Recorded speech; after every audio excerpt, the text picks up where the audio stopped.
There were many examples of aggression displayed in this match. However, it came in very different forms, and there are many types of aggression, and whether or not it actually was aggression in the context of the game. Some definitions of aggression are any behaviour that is intended to harm an individual by physical or verbal means, which was proposed by Bull in 1990. And another definition is any form of behaviour directed towards the goal of harming or injuring another living being who is motivated to avoid such treatment, which was suggested by Barron and Richardson in 1994. These definitions both take into account how aggression can be both physical and verbal, and it has to be directed specifically to harm another living being intentionally. At one point in the game, the goalie kicked the goalpost. Would this be aggression? According to Gill's criteria of aggression, it wouldn't be classed as aggressive behaviour. There are 4 categories that the behaviour must fall into, which are physical or verbal behaviour, causes harm or injury, directed towards another living human being, and intentional. As the goalie's outburst was directed towards the goalpost rather than another human, it can't be called aggression. Likewise, at one point in the game, a player accidentally tripped over another player, causing them to be injured. This also wouldn't be aggression because they had no intention to harm the other player. You said earlier that there were different types of aggression. Were they all displayed in this match? Yes, they were all displayed in the match multiple times. The 2 main types of aggression are hostile and instrumental aggression, which was stated by Silver in 1983. Hostile aggression is harmful intent without the desire to achieve a competitive benefit, which was said by Todd, Thatcher and Rahman in 2010. For example, when at the beginning of the match number 9 had an off-the-ball fight with a member of the other team, this would have been hostile aggression because they had no reason to punch her for the game's benefit, and the main reasoning was to inflict harm or injury on the opponent. Furthermore, it wasn't in the rules of the game, so it was definitely aggression rather than assertion. The other type of aggression is instrumental aggression, which is aggression used for an advantage in the game. Todd, Thatcher and Rahman in 2010 said instrumental aggression holds a focus on completing a competitive goal through harmful means. For example, in this football match, one player did an illegal slide tackle which caused harm upon the opponent they were tackling. However, the main reason they did this was to stop them having a chance to score and potentially win. This is instrumental aggression rather than hostile aggression because, although they displayed aggressive behaviour, it was not in the pursuit of an aggressive goal. Criteria for instrumental aggression is premeditated or calculated aggression rather than acting upon impulse, the intent to harm, but the behaviour is goal orientated, for example, a victory in performance, and also is not in the rules of the game. Can aggression have any effect on the team as a whole's performance?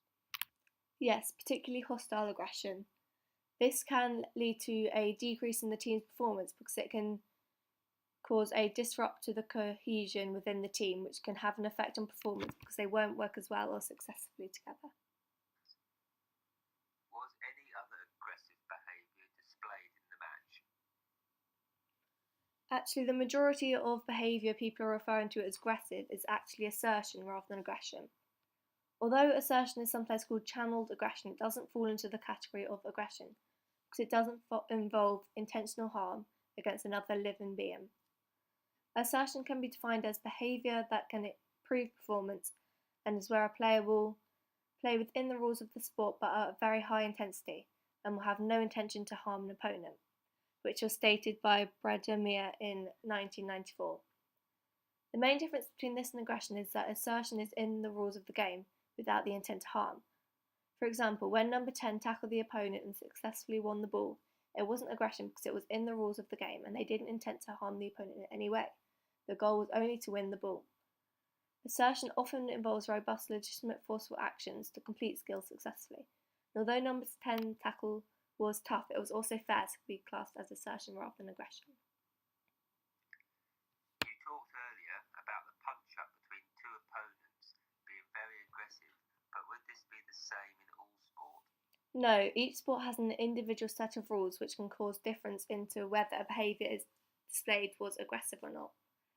Wiggins James et al. In 2006 states it's important to realise that acts of aggression may be interpreted differently depending on the nature of sport. This means that in football or other sports such as tennis, punching someone will certainly be classed as aggressive behaviour because it is not in the rules and has nothing to do with the sport.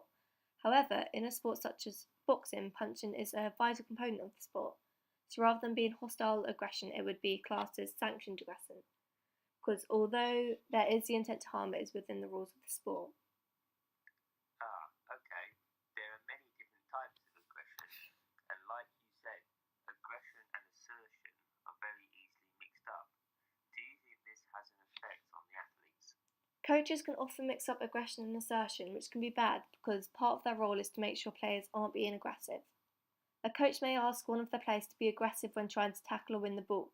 However, in reality, they mean to say be assertive, because although they want them to try hard, they don't want the players to inflict harm of any type upon the opponents. This can then cause the players to take them literally, so they start to display aggressive behaviour, which could cause them foul and so being sent off. However, there are some cases of coaches really asking their players to be aggressive, which is mainly instrumental aggression. An example of this happening is when a coach asks a player to target a good player in the opposing team and try to cause them injury, so then they would have to be subbed off. This would be instrumental aggression because they want to take out the best player in the other team and increase their chances of winning. Are there any differences between professional and non-professional athletes in terms of aggression? There's been a lot of research into aggression in high-level athletes, such as players in this football match. For example, Colomb and Bifster conducted a study in 1998 looking at aggression of athletes in high-level sport. They found that the more experienced athletes used more instrumental aggression, and hostile aggression was less frequently used. This may be because they can use this to their advantage to help aid their performance. The decrease in hostile aggression is in experienced performance could be because of a number of reasons. One of these is that they can use self-control to help them with their aggression, so they don't need to act upon impulse as some unexperienced athletes might do. What might cause an athlete to be aggressive?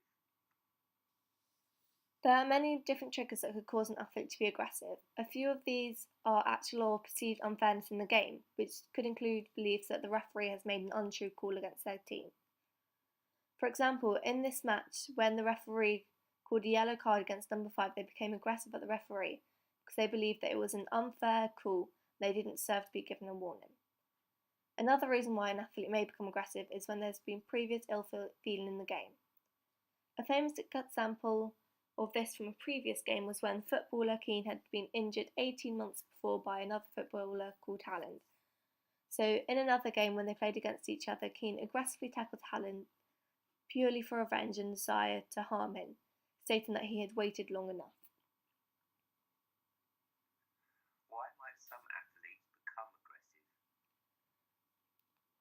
There are 4 main theories in aggression, which are the instinct theory, social learning theory, frustration aggression hypothesis, and the aggression cue hypothesis. The instinct theory was suggested by Freud in 1920 and then later developed by Lorenz in 1966.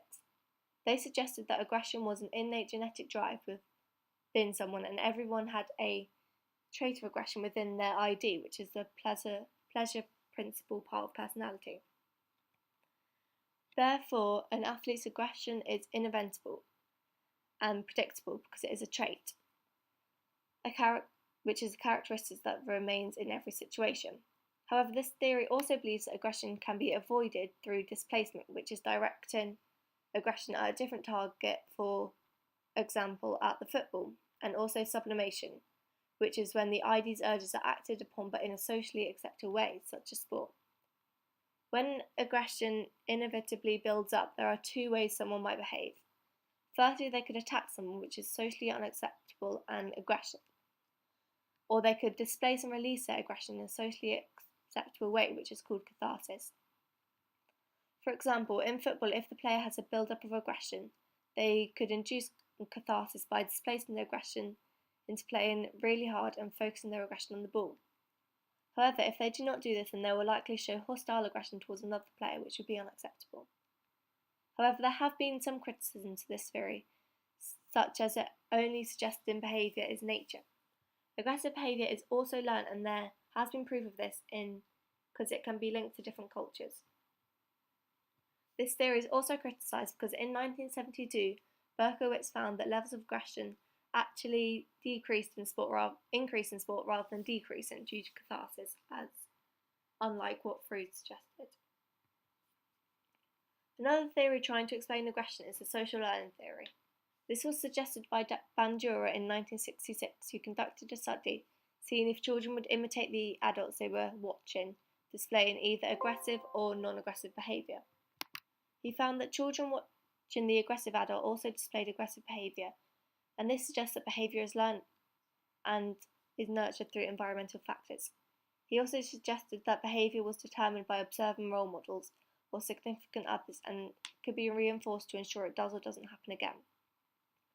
This means that aggression can become an accepted mode of behaviour if it is reinforced or is an accepted social or cultural norms in a group. For example, in sport there have been findings that mainly contact sport athletes, were more likely to display aggressive behaviour outside the sport because they consider it more tolerable than non-contact athletes did. However, this was contradicted by Apter in 2001, who found that aggressive behaviour can be utilised positively in sport as an opportunity to release accumulated aggression, which is catharsis. In this football match, there were a few players known for being aggressive in other matches, and when they displayed it in the match, and when they displayed it in this match, there were some mainly non-aggressive players that started to become more aggressive.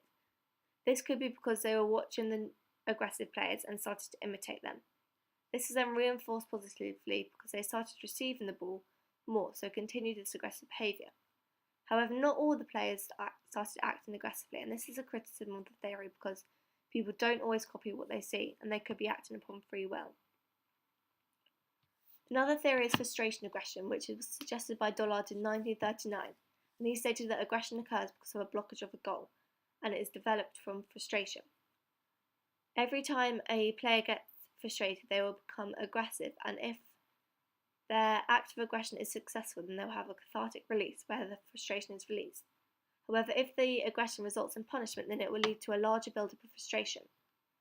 For example, in this football match, when the number 8 was about to score a goal, they were tackled just before they could try to shoot, which is an obstacle in the way of their goal. This would have built up frustration, causing them to become aggressive, which leads to them making the aggressive tackle on the opponent team. They then won the ball, which was a success, so it led to a cathartic release of their frustration, which was true because they weren't aggressive for the remainder of the game. However, if they were to be sent off for this aggression, which would be a punishment, they would have failed in releasing their frustration, causing them to become even more frustrated and aggressive. Again, there have been some criticism of the theory because it doesn't account for individual differences, causing someone to not be as aggressive as others. And there's also coping strategies which can reduce someone's aggression. For example, on the opposing team, the number 3's goal was also blocked, however they didn't become aggressive, suggesting that this theory is not true to everyone. The last theory to aggression is the aggression cue hypothesis, which is built upon the frustration aggression hypothesis by Berkowitz in 1969. He suggested that frustration doesn't always lead to aggressive behaviour, but instead just a readiness for aggressive behaviour due to an increase in someone's arousal. This theory also takes into account environmental factors, unlike the frustration aggression hypothesis, because it suggests that aggression only occurs when someone is in a state of readiness. However, for aggressive behaviour to occur, it needs to be triggered by an environmental cue, which is a stimulus. For example, in this football match, when a player unsuccessfully tackled the ball, it would have led to an increased arousal level. And then when they got a yellow card, this would have been an aggressive cue. So they had a very high chance of being aggressive. However, if they didn't get the card, then it would have been no aggressive cues, so the chance of aggression would be decreased. It is important for theories and also the aggression levels of their players?